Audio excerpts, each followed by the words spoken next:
آفرین. یک کس چقدر عرصه بین المللی ده آبروی ملت دولت چقدر بلند میکند. یا منیژه را بینید همه را سرگردان کرده است. یوروی دینی همه را سرگردان کرده است. بسیاری ها یک دخترک تاجیک دیده نمیتونن. آفرین احسن دستری کنده کن باشه.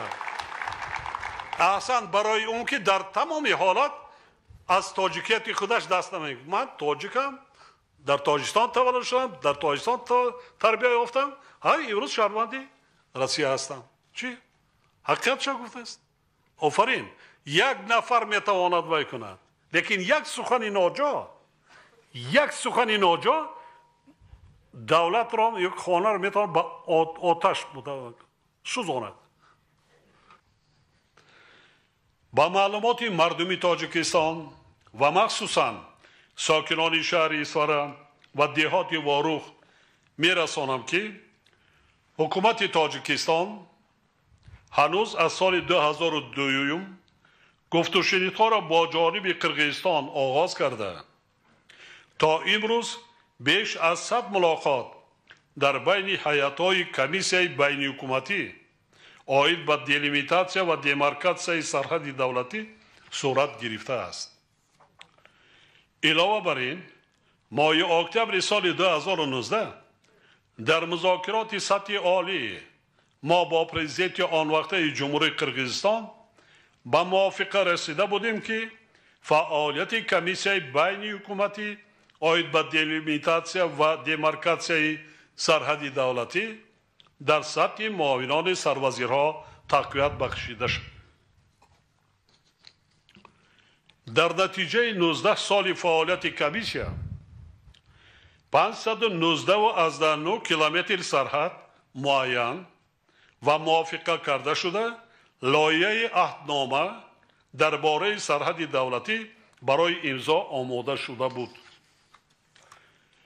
طبق موافقه با جانب قرقیزستان عهدنامه مذکور باید ماه می سال 2016 از طرف سران کشورها با امضا می رسید. با پیشنهاد جانب قرقیزستان ما این سند را در حکومت تاجیکستان بررسی نمودیم و رسمیات داخلی دولتی آن را به انجام رسانیدیم.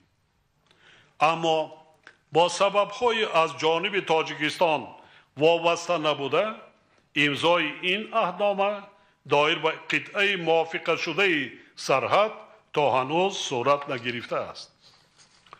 حکومت جمهوری تاجیکستان با هر چه زودتر انجام دادن رسمیات معین کردن خط سرحد دولتی بین تاجیکستان و قرقیزستان منفعت دار می باشد و در صورت به امضا رسیدن سند ذکر شده از نیز زیاد خط سرحد دولتی دلیمیتاسیا می گردد.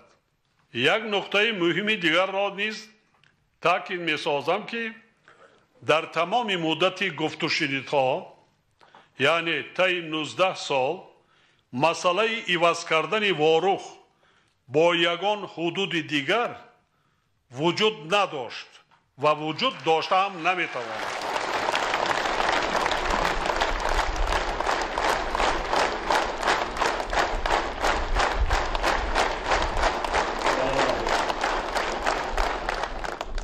اینا برای آن گفته ایستادم که در رسانه‌ها هر گونه خبرهای برآمده است. این کارا را این مسئله فقط با واسطه و حل نمیشه. اون چیزی که کمیسیون بین حکومتی هر دو جانب کار کرده است پای 19 سال خیلی زحمت کشیدن. خیلی تجربه مناسبت‌های بین المللی نشان می‌دهد که رابطه با همسایه کشورها باید با در نظر داشتی احترام کامل یکدیگر، تحملگرایی و ارزگذاری با منفعت‌های ملی جانب‌ها برآورده شود. وابسته به این باید گفت که مسئله‌های بحث مرزی و حدودی، موافقه نمودن خط سرحد دولتی و علامت گذاری آن روندی مرکب بوده، حل آنها مهلت و زحمت زیاد را تقاضا می نماید. شما خب در یاد دارید که حال و فصل سرحدی ما با جمهوری چین چقدر دوام کرد. بعد اتحادیه شوروی ما قریب 10-20 سال دیگر 500 کیلومتر سرحد را با جمهوری مردمی چین همسایه بزرگ خود حل و فصل نمودیم. من در شهرک شورا بودم. جا را برقرار کرده ایستادیم. آبم بردیم. آبی که حال بشر آورده شد از مسافه 16 کیلومتر برای 25,000 اهالی بسنده است. اکنون شهرک را آباد کردن در کار. قرار حکومت جمهوری تاجیکستان هست برای بنیاد کردن خانه‌های شخصی با زمین‌های نزد حولگی 70 هکتار جدا کرده شده است. هر چیز زودتر کمیسیون ولایتی در یک جایگی با کمیسیون شهری سره زمین‌ها را با احتیاجمندان خب به یگان قانونشکنی تقسیمات کرده دادن در کار که مردم مسجدهای استقامتی سازند. مکتب‌ها را باید کردن در کار. قصری فرهنگش برقرار کنید. راه‌هاش پورا به انجام رساندن در کار. راهی سطحی بلند بین شهر ایسفره و شهرک شورا باید باشد. برقرار کردن فعالیتی پررای کانی انگشت با تکنیک و دیگر سالهای پیشین در اینجا تا 3,500 کارگران کار میکردن. حاضر قریب 500. های کوشش کردن در کار امکانیت ها هست برای مدامان در کار. دوستان گرامی، در همه گونه آبادکاری و سازندگی و تشبس‌های نیکی که در شهر ایسفره دیده می شوند، پیش از همه نقش بسیار ارزشمند جوانان وطن دوست و با ننگ و ناموس شهر ایسفره واضح دیده می شود.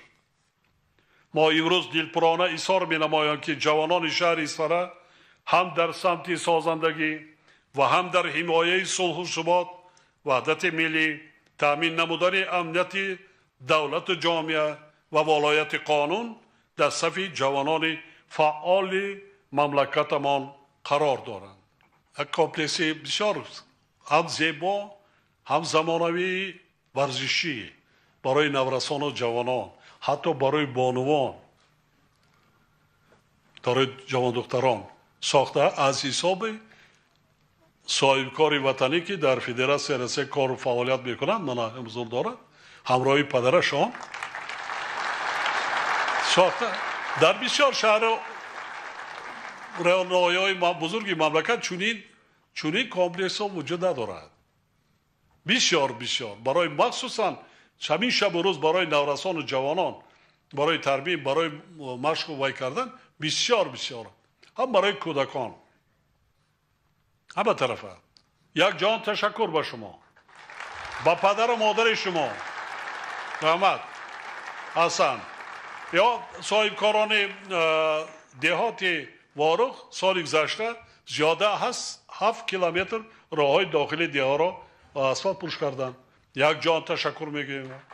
بله بسیار رشد سیاح کجا می رود؟ کجای راه خوب است؟